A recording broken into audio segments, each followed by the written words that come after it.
Vous écoutez le podcast de la formation, le podcast fait par et pour les actrices et acteurs de la formation.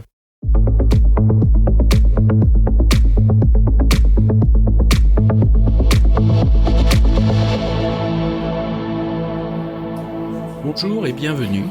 Je suis ravi de vous recevoir sur le podcast de la formation, dédié aux formatrices qui souhaitent profiter de retours d'expériences terrain qui fonctionnent et de stratégies détaillées étape par étape.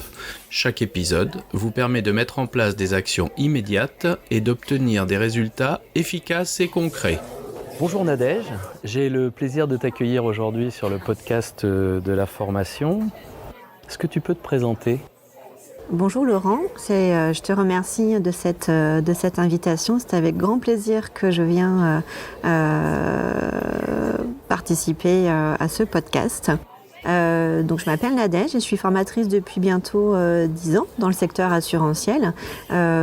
Début de carrière en formatrice interne au sein d'une mutuelle pour ensuite avoir bifurqué et puis avoir passé mon titre de formatrice professionnelle pour adultes et avoir intégré un centre de formation pour être formatrice à temps plein. Très bien. De quelle expérience tu voudrais nous parler aujourd'hui ? Je veux partager une expérience que j'ai vécue dans le centre de formation où je suis actuellement, sur une animation de séance. D'accord, vraiment du pratico-pratique. Du pratico-pratique. Au cœur de notre activité de formateur. Au cœur de l'apprentissage. Très bien, je t'écoute. Le contexte de cette expérience est le suivant.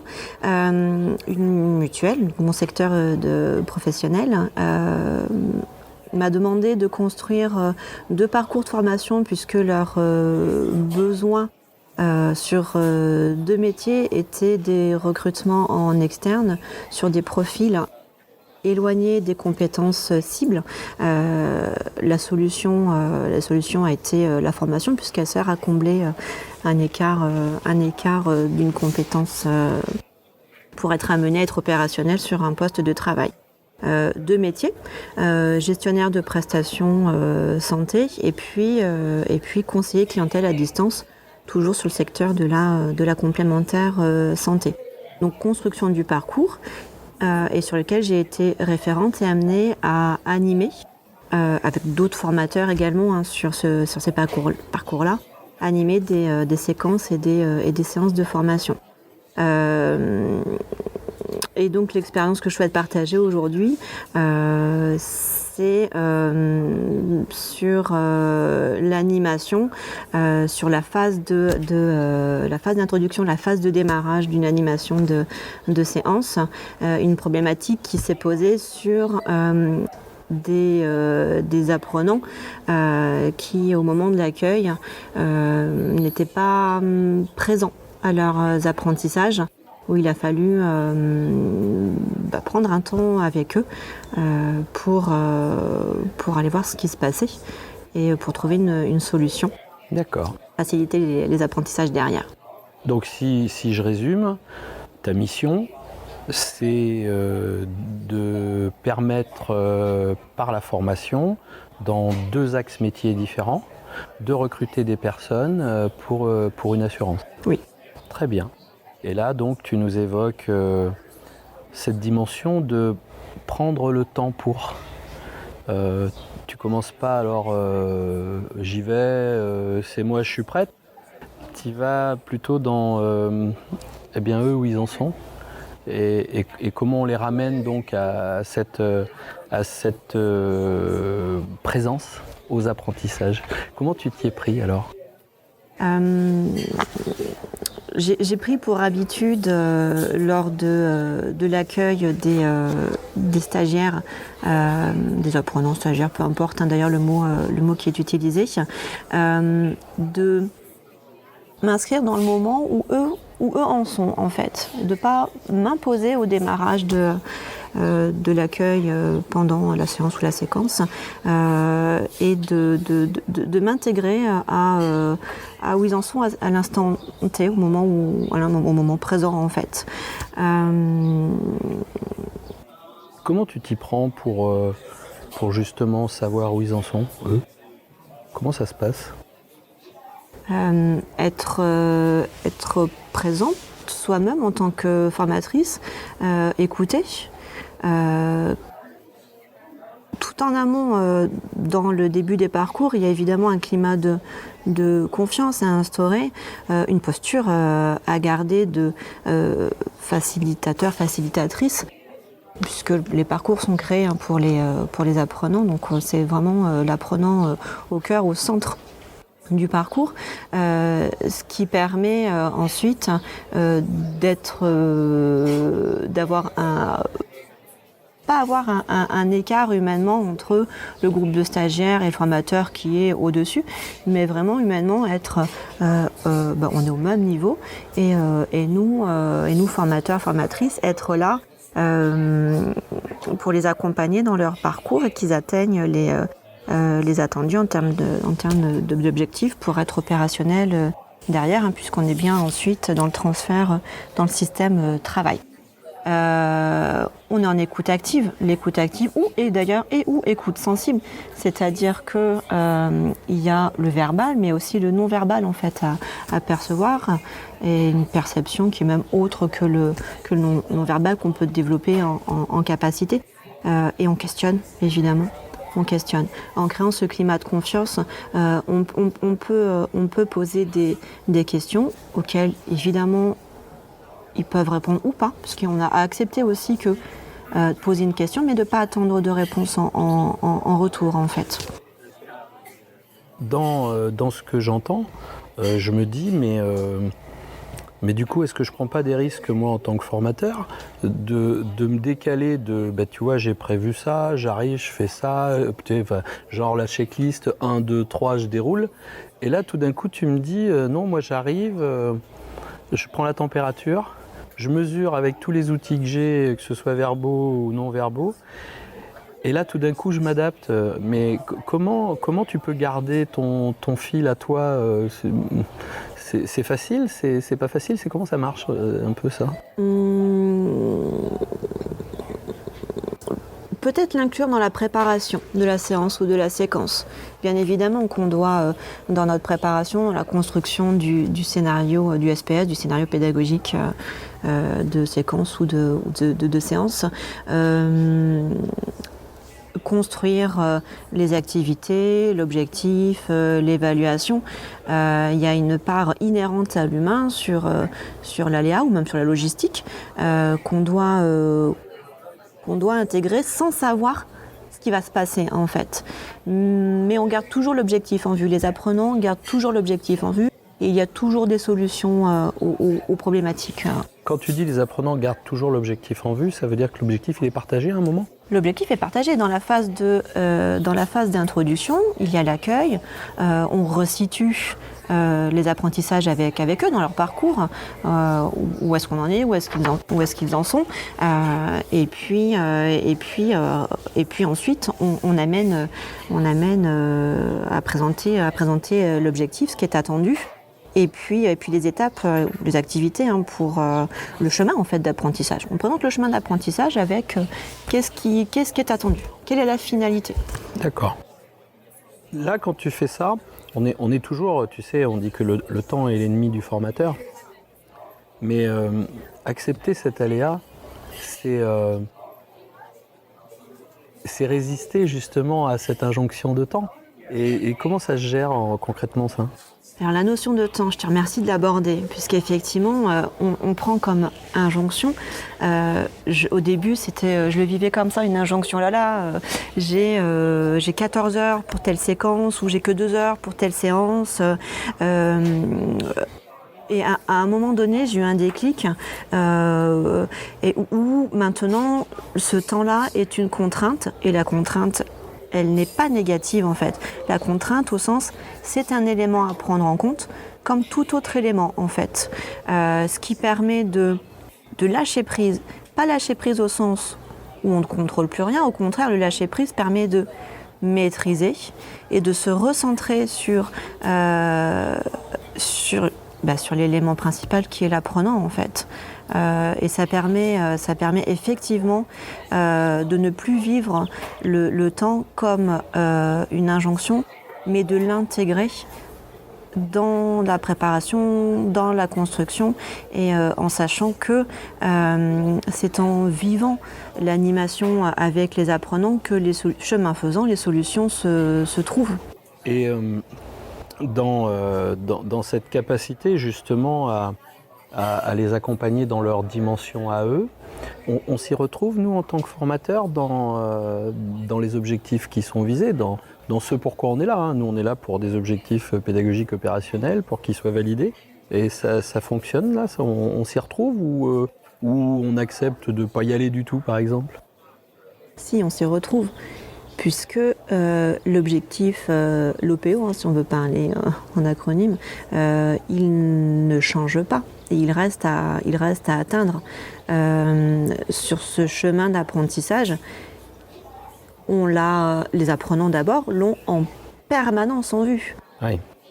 C'est ce qui permet justement sur ce chemin d'apprentissage de pouvoir gérer les aléas.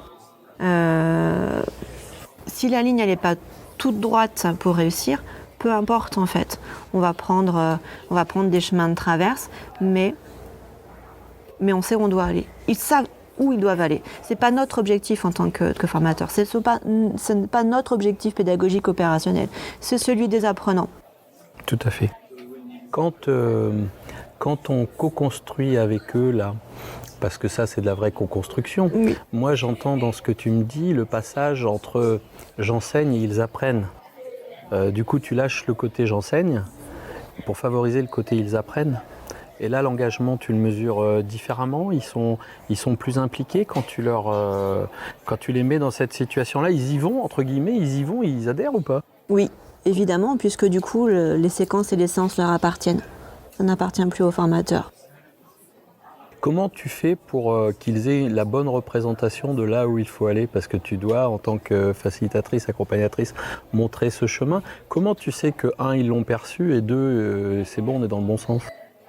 Phase d'introduction, puisque dans cette phase-là, et je le prends tout au long du chemin d'apprentissage, je recueille leur interprétation. Dans la phase effectivement d'introduction, au démarrage d'une séquence, et puis ensuite à chaque séance, et même pendant les séances. Ce qui permet que le chemin soit toujours dans le sens de l'objectif à atteindre. Ça peut être par un questionnement, ça peut être par resituer, reprendre les interprétations. C'est normal, hein, on est lié à l'humain, et puis chacun a ses représentations. Donc apprendre au démarrage, tout le long. Également. Quand tu me parles de cette posture-là, est-ce que c'est quelque chose qui est naturel au début quand on commence notre métier de formateur? Est-ce que c'est quelque chose que pour toi ça a été naturel ou pas? Comment c'était ça? Oui et non. Ça, c'est une réponse, Laurent. Ouais, j'adore. Du coup, ça va être bien parce que tu vas me dire les deux choses. Tout dépend de qui on est en tant que formateur et formatrice. D'accord. Tout dépend parce qu'on vient avec ce qu'on est en fait en tant que formateur. Bien évidemment qu'on s'outille, qu'on travaille des méthodes, de la stratégie pédagogique. Il y a une part et il y a une grande part inhérente à ce que l'on est. Donc je dirais que pour ma part, je me lance pas de fleurs, hein, mais c'est un parcours aussi, c'est un chemin personnel d'être centré sur l'autre et de développer cette écoute active et sensible au sens sens. Oui. Pour d'autres collègues, ça a été plutôt de l'acquis, donc il a fallu effectivement qu'ils se repositionnent dans leur posture, mais également sortir des carcans et de leur représentation propre pour réussir à être centré sur les apprenants et construire en fonction d'eux et non pas en fonction de nous. Tout à fait. Tout à fait. Le cours est fait pour celui qui le suit, pas pour celui qui le construit. C'est vraiment une règle qu'on doit s'appliquer. C'est-à-dire comment eux y réagissent et comment moi je m'adapte à leur réaction. Oui. C'est la clé. C'est la clé. Dans cette mise en œuvre, tu as des exemples précis de personnes qui n'étaient pas forcément là, qui sont revenues. Tu as des choses à nous raconter dans cette dimension-là ? Oui. Par exemple ? Tout à fait. Justement, sur ce contexte d'avoir construit 2 parcours suite à un besoin, une demande d'une entreprise, sur ce parcours-là, on était plusieurs formateurs à intervenir. Donc, je n'étais pas tous les jours avec les 2 groupes. 2 groupes où, dans le parcours de formation, il y avait un socle commun, en fait, puisque on est sur la même entreprise, le même secteur d'activité. Donc, un socle commun de compétences pour ensuite le parcours continue avec des spécificités de chaque métier. Et à l'accueil sur une journée, sur une animation de séance, je n'avais pas eu les groupes depuis plusieurs jours et je les récupère émotionnellement, pas dans l'affaire, on va dire, Ouais. pas dans les apprentissages. Et là, ça a été un moment fort et un moment clé pour moi dans ma pratique professionnelle, de ne pas être attachée au contenu de la formation et d'être présent aux conflits socio-cognitifs et socio-affectifs qui va de pair que vivent les apprenants. Donc il a fallu lâcher prise sur le contenu pour être présent. Et c'était une séance de 5 heures. Et au démarrage de la séance, j'ai dû passer 3 quarts d'heure quand même à les écouter, à écouter leurs mots MOTS et leurs mots MAUX. Ce temps-là nécessaire. C'est pour ça que depuis lors, je ne prends plus le temps comme une injonction, mais comme un élément comme un autre, puisque ensuite, la suite de la séance a été au-delà de ce que j'aurais pu imaginer, bien qu'en tant que formateur, on n'a jamais de préjugés à avoir ou de présuppositions à avoir. Mais comme on fait ensuite une analyse de pratique professionnelle, évidemment que ça a été un moment fort. Je le raconte ? Tu veux, ouais. Je le raconte. Oui, parce que c'est ça le cœur de notre métier, c'est de vivre ça, quoi. Accueil de cette séance avec donc les apprenants sur les deux métiers. Donc comme je te le disais juste avant, ils n'étaient pas dans l'affaire, donc j'accueille. Je contextualise avec eux les apprentissages. Rapidement, je me rends compte que personne n'est présent à la séance. J'ai arrêté du coup cette phase de contextualisation pour leur demander ce qui se passait en fait. Est-ce qu'on peut en parler ? Est-ce que c'est le moment d'en parler avec vous ? Je sens que j'ai questionné en fait, en acceptant la réponse ou c'est pas le moment, etc. Mais toujours être là en tant que solution, toujours être là en tant que facilitateur. Oui, le but, c'est pas la peine de parler dans le vide. Oui. S'ils sont pas là, ça sert à rien. Oui, ça sert à rien. Ils acceptent d'évoquer effectivement le fait qu'il y ait une problématique. C'était des craintes en fait, puisque le parcours de formation, on était juste avant le départ en stage. Et donc il y avait des craintes fortes, puisque le stage se déroulait dans l'entreprise qui était futur employeur. C'était une POC, préparation opérationnelle à l'emploi, non pas collectif, mais une POI, individuelle, parce que c'était une seule entreprise. Et donc des craintes très fortes sur le fait que est-ce que pendant le stage,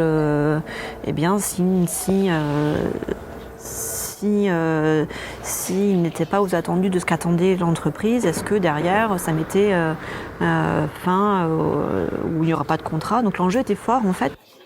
Et avec, en plus c'était deux groupes sur deux métiers différents, donc avec des responsables différents dans l'entreprise, donc des questionnements en plus entre groupes, des interprétations différentes, etc.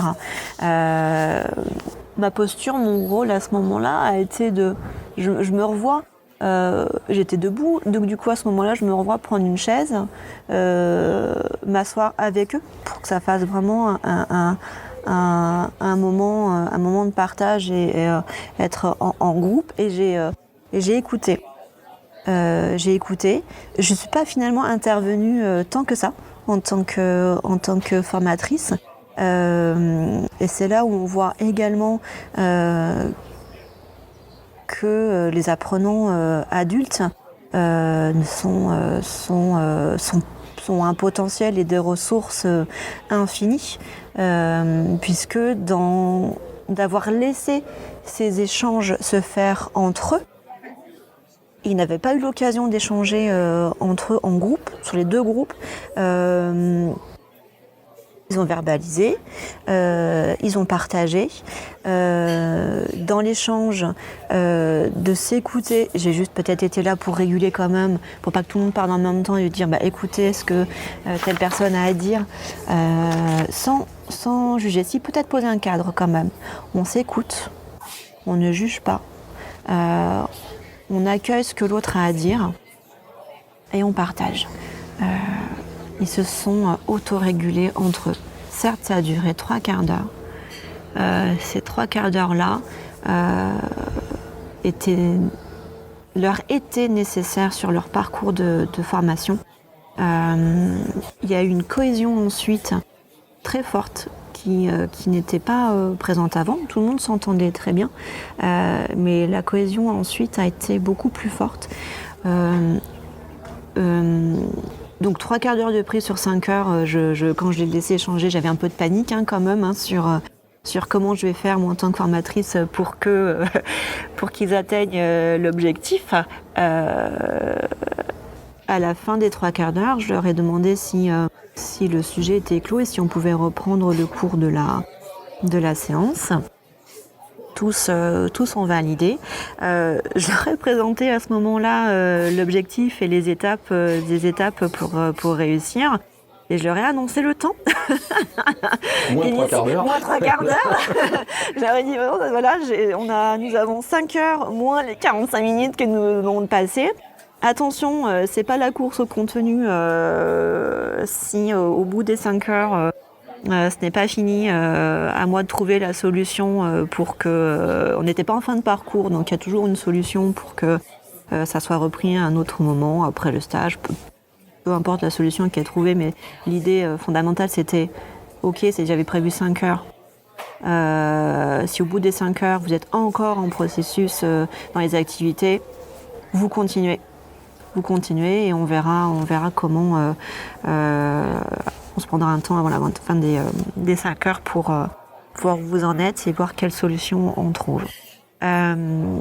Et ensuite, démarrage des activités. On était sur l'objectif, sur l'OPO, l'objectif pédagogique opérationnel, on était sur un niveau 3 de la taxonomie de Bloom. Donc on est sur une mise en application sur laquelle on venait greffer la connaissance. Donc plutôt une séance avec une implication forte pour leurs apprentissages. Ce qui s'est passé durant la séance a juste été un moment magnifique en tant que formatrice, puisque je pose l'objectif, je pose les activités, démarrage des activités, l'ensemble des deux groupes se sont appropriés la séance. J'ai même vu un apprenant qui était plutôt effacé dans le groupe par timidité. Prendre la main, en fait, je le revois visuellement aller au tableau blanc et expliquer, en fait. On était sur pratico-pratique, sur des calculs de remboursement, donc plutôt au niveau de complexité élevé. Et il a pris la main pour expliquer à son groupe aux pairs, à ses pairs, la façon dont il fallait calculer tel remboursement dans telle situation. Ça a eu un effet hyper positif sur tout le groupe, puisqu'ils se sont dit « Ah, mais si Florian est capable de prendre la main pour nous expliquer, ça veut dire que nous, on a le droit de prendre la main sur la séance. Nadège, tu nous autorises mais évidemment, vous avez les faits, vous avez l'objectif qui est écrit et qui va rester tout le long de la séance. Vous avez, il me semble, 2 activités. Les activités à réaliser, faites. Je me suis forcée à ce moment-là à travailler mon inutilité. C'est-à-dire que je me revois physiquement vouloir, par moment, venir reprendre la main sur l'animation, faire un pas en avant pour y aller, et vraiment à ce moment-là, de me dire « Nadège, est-ce qu'ils ont besoin de toi ? Non. Donc tu fais 3 pas en arrière, et tu vas t'asseoir et tu observes ce qui se passe, et tu interviens seulement si tu as besoin de réguler. » Je n'ai pas eu besoin de réguler, mais c'est surtout que ils ont été beaucoup plus loin que ce que moi j'avais préparé et les attendus et les intentions que j'avais posées par anticipation, parce qu'on oublie d'anticiper en fait. Au bout des 5 heures, connaissance, compréhension et mise en application, c'était atteint. Et il y a eu une dimension que je n'avais pas mesurée, c'est-à-dire que ça a eu des effets très positifs sur, comme je vous le disais, sur cet apprenant Florian, et puis du coup, ça a été répercuté sur l'ensemble du groupe, où ils se sont rendus compte que ils étaient pleinement acteurs de leurs apprentissages et que ils étaient un groupe soudé, qu'ils étaient là pour s'entraider les uns les autres. Donc évidemment qu'ensuite en stage, ça a continué d'avoir un effet positif, puisque dans le transfert des apprentissages, sa situation de travail, ils se sont épaulés. Il y a quelque chose que tu cites jamais dans tout ce que tu viens de nous dire, c'est le mot accompagnement. parce que là, moi j'ai entendu que de l'accompagnement. Oui. C'est que de l'accompagnement. C'est les accompagner à eux apprendre. Et il se place où, toi, concrètement, l'accompagnement ? Comment tu décris ça ? Alors, il faut savoir que derrière le terme accompagnement, on pense souvent qu'il y a que de l'accompagnement individuel et formalisé sous forme d'entretien. En réalité, l'accompagnement, il est partout, il est omniprésent.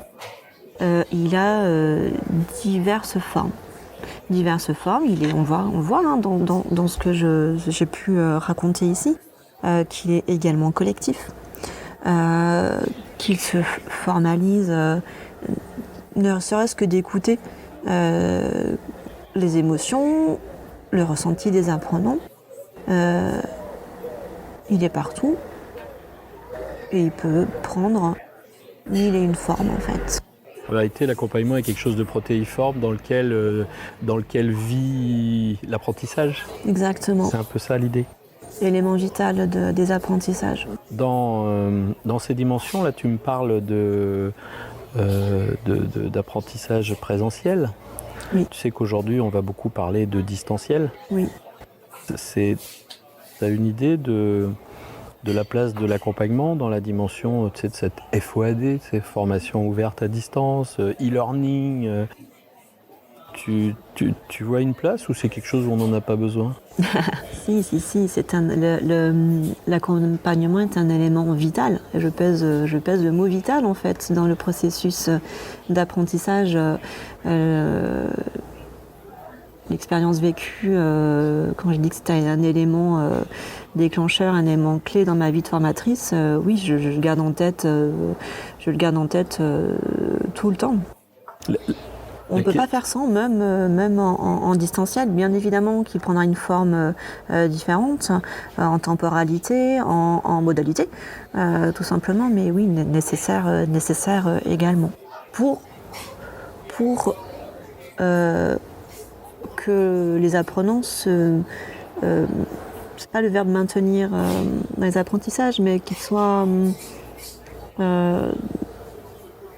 aide-moi, Laurent. Pas le verbe maintenir, mais qu'ils se maintiennent dans les apprentissages. De motivation intrinsèque qui est fort. Tout à fait. Et puis il y a aussi un phénomène, et j'espère qu'un jour on pourra en débattre et en discuter sur ce podcast, ce qui est la volition, c'est-à-dire la capacité de développer le vouloir-faire. On sait que la motivation est quelque chose de fluctuant. On a beau être très motivé au départ, on n'arrive pas forcément à mettre en action. Et nous, on a développé des stratégies qui maintiennent cette volition très très forte. Et en vérité, ce que tu nous as décrit avant, c'est pour ça que j'en parle, cette capacité de faire en sorte que tout d'un coup, ils se mettent par eux-mêmes à aller plus loin que même là où tu pensais les amener, c'est uniquement de la volition, c'est même plus de la motivation. Ils sont dans cet élément haut là. Tout à fait. Et je te pose la question sur le e-learning parce qu'aujourd'hui, dans nos pratiques de e-learning, on se rend très bien compte que la capacité de l'apprentissage social maintenu, même pour quelqu'un qui est tout seul de son côté, la participation à des travaux de groupe, à du feedback toujours au plus près de l'activité, est quelque chose de fondamental. Et donc, je pense qu'il est nécessaire de construire un dispositif d'accompagnement, de définir les modalités en fonction des besoins. Et par-dessus, ou plutôt ça vient recouvrir la phase d'apprentissage. L'apprentissage, c'est quelque chose de volontaire et d'autonome, mais il faut que ce soit accompagné. Et dans ce que tu nous décris, moi je suis très content d'entendre ça parce qu'on l'a mesuré plein de fois, l'idée de « oh là là, on va perdre 3/4 d'heure ». En vérité, tu as gagné 2 heures, quoi. Et ça n'a pas de prix, ça, pour l'apprentissage. Est-ce que tu as eu l'occasion de reconduire ces expériences? Est-ce que c'est quelque chose qui était ponctuel ou c'est quelque chose qui t'accompagne dans ta pratique? Ça m'accompagne dans ma pratique au quotidien puisque j'ai pu le vivre, le mesurer, le vérifier. Je te rejoins, nous ne perdons jamais de temps. On reste maître en fait de la construction, de la co-construction des séquences et des séances. Le mot co-construction il est important donc puisque tu parles de volition. Les apprenants, acteurs de leurs apprentissages, gardent eux l'objectif en vue et on est avec des adultes. Donc oui, évidemment, jusqu'à encore la semaine dernière, il y a besoin quand il y a besoin de... c'est pas une parenthèse, on peut pas parler de faire une parenthèse, mais de se poser avec eux puisqu'il y a besoin en fait qu'ils s'expriment et même si il n'y a pas de solution sur l'instant T, l'écoute fait 80% et après ils trouvent leur solution par eux-mêmes derrière. Pensons toujours à ça, c'est que l'adulte, les enfants, mais ici les adultes, puisqu'on est formateur pour adultes. Ont pleine capacité et potentiel de trouver leur propre solution. Il faut juste leur laisser la place. Il faut mesurer aussi que chaque personne a une solution peut-être différente. Différente, des objectifs, des modalités, des besoins différents. Donc on se doit, nous, de les accompagner dans cette hétérogénéité, tout en les guidant vers un point commun. Et ils y vont par où ils veulent, quoi. Exactement. Nous accompagnons. Nous n'imposons pas. Nous ne tirons pas dessus, en fait, pour les faire grandir. La métaphore de la fleur et du formateur. Le formateur est un jardinier. S'il tire sur la fleur pour qu'elle grandisse, elle casse. Alors que s'il l'entretient, il en prend soin. Il la bichonne. Voilà, il lui permet de grandir par elle-même. Elle donne le meilleur, elle te donne la plus belle fleur. Est-ce que tu pourrais... partager un conseil avec avec nous pour une formatrice ou un formateur qui n'aurait pas exercé ça, comment tu lui donnerais qu'est-ce que tu lui donnerais comme clé là pour peut-être venir dans cette façon de faire? Comment tu t'y prendrais? Qu'est-ce que tu lui dirais de faire? Qu'est-ce que tu me dirais de faire, tiens? Concrètement, tu me dirais, écoute, tu vois, j'ai pas cette pratique, moi je fais mon plan, moi, hein, je déroule. Hein. Je suis chez mon injonction, déjà on m'a donné beaucoup moins d'heures pour réussir. Voilà, je suis payé moins cher et il faut que je réussisse à tout prix.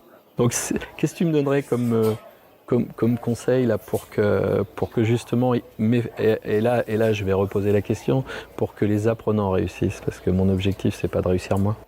Dans la construction, dans la préparation des séances et des séquences, se poser la question suivante. Pour créer les activités, l'objectif, ils ont besoin de quoi? Ils ont besoin de savoir quoi? Ils ont besoin de savoir faire quoi? D'adopter quoi en savoir être? C'est le mot qui est mis en termes de compétences. J'utilise maintenant plutôt le mot savoir comportemental. Qu'est-ce qu'on attend comme comportement au poste de travail en fait? Ça permet aussi que l'être qui reste ce qu'ils sont et quel comportement ils doivent avoir. Donc vraiment, ils ont besoin de quoi? De savoir quoi, de savoir faire quoi, d'avoir quoi comme comportement. Ça va permettre déjà de se centrer sur eux et non pas sur nous, ce qu'on a envie de faire en tant que formateur. D'accueillir aussi au moment de l'animation, bien évidemment créer un climat de confiance. Ce climat de confiance, c'est aussi travailler sur notre posture et de réussir à accueillir l'apprenant tel qu'il est, que ce soit dans l'avancement de ses apprentissages, mais aussi émotionnellement, à l'instant T, sachant que l'instant T, une minute plus tard, ou un jour plus tard, ou trois mois plus tard, il sera évidemment différent, et sans jugement. Sans jugement, puisqu'en tant que formateur, formatrice, nous induisons énormément.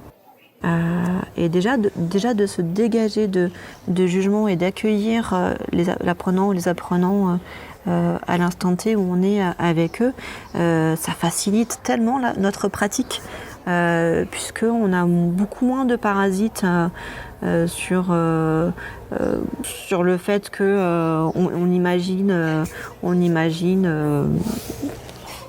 on interprète des mots, etc. Et du coup, posez les questions.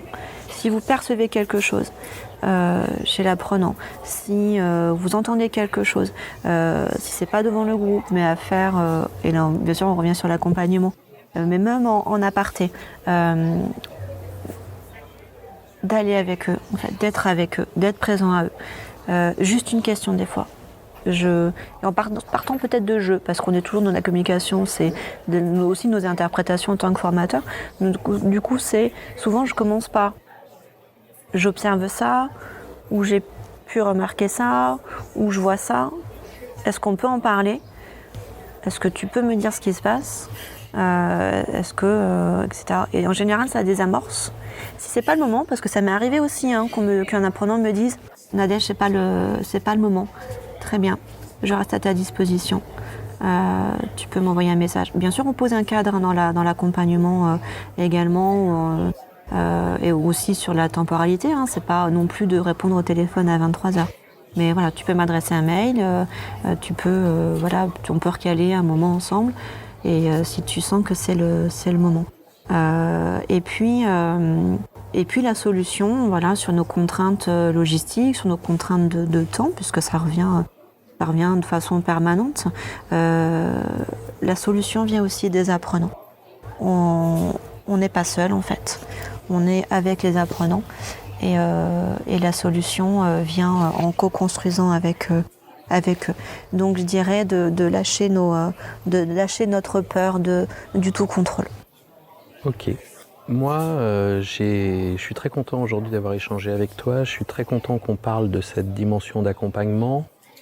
Très souvent, on est sollicité, nous, à l'échange, sur de l'outil, sur de la technique, aussi sur du contenu. Je crois qu'aujourd'hui les priorités sont sur plutôt les activités et comment on va faciliter la mise en activité, la mise en action. Ça sera peut-être intéressant que nos auditeurs nous disent s'ils ont envie qu'on aille un peu plus creuser dans cette dimension d'accompagnement. Et j'aurais vraiment plaisir à te ressolliciter justement dans ces éléments purs d'accompagnement, c'est-à-dire comment je fais pour qu'ils apprennent. Et ça, je crois que c'est une clé, c'est pas partagé, parce que c'est des expériences qui sont un peu plus compliquées et puis un peu moins évidentes qu'un outil, cliquer sur A, cliquer sur B. Mais je crois que, enfin je le crois pas, j'en suis persuadé parce que je le pratique aussi, que la clé c'est j'enseigne mais ils apprennent. Et là, il faut bien qu'on distingue les deux et accompagner aux apprentissages, être ce facilitateur, cette facilitatrice que tu disais. Je pense que c'est essentiel. Donc, écoutez, chers auditeurs, si vous avez, comme moi, envie encore de rebondir sur ces dimensions d'accompagnement, faites-nous le savoir en commentaire et nous on saura. Je ressolliciterai si elle est d'accord, Nadège, pour venir parler de sujets d'accompagnement. Ça me paraît essentiel. Je te remercie pour cet échange. Et bien sûr, tu vois que la porte est ouverte pour d'autres nouveaux podcasts autour de la formation et peut-être plus précisément avec toi sur l'accompagnement. Je te remercie énormément, Laurent. C'était très agréable d'échanger et avec un grand plaisir sur les 1001 sujets possibles sur l'accompagnement en tant qu'élément facilitateur des apprentissages. Et je crois que là, on va aborder quelque chose. Moi, je dis souvent à mes apprenants, en tant que formateur, je suis là pour vous apprendre ce qui n'est pas décrit dans le livre. Et je crois que ça, c'est pas trop écrit dans le livre. On a les théorisations de l'accompagnement, mais vraiment pouvoir échanger sur de la pratique opérationnelle d'accompagnement aux apprentissages, je crois qu'on va passer des bons moments ensemble et qu'on va avoir des bonnes discussions. Je te remercie. Merci à toi. Au plaisir. Je vous souhaite à tous une bonne écoute.